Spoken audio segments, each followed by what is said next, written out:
string, and a stopwatch. Make a simple pendulum by hanging a weight called the bob from a string.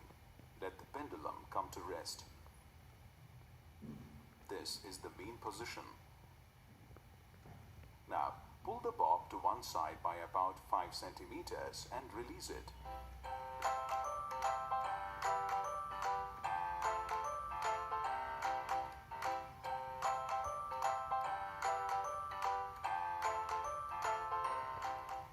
We see that the time taken for 10 to and fro motions is 11 seconds. Divide the time taken by 10. This gives the time period of the pendulum, which is 1.1 seconds. Now, increase the displacement of the bob to 10 centimeter.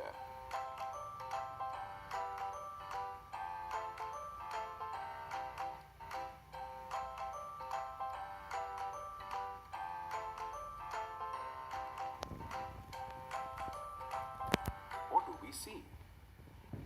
Now, increase the displacement of the bob to 15 centimeter.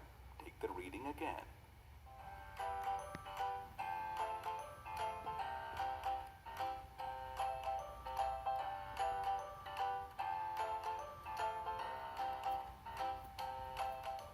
Changing the displacement has no effect on the time period. Now, change the bob to one of a different weight without changing the length of the string. Calculate the time period again.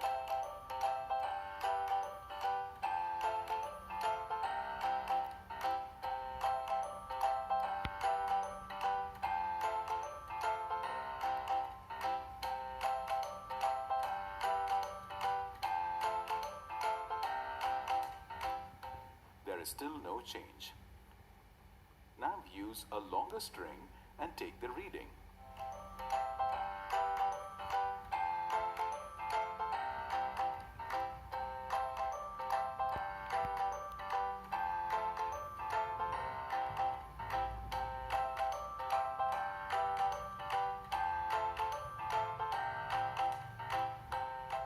This time the time period increases.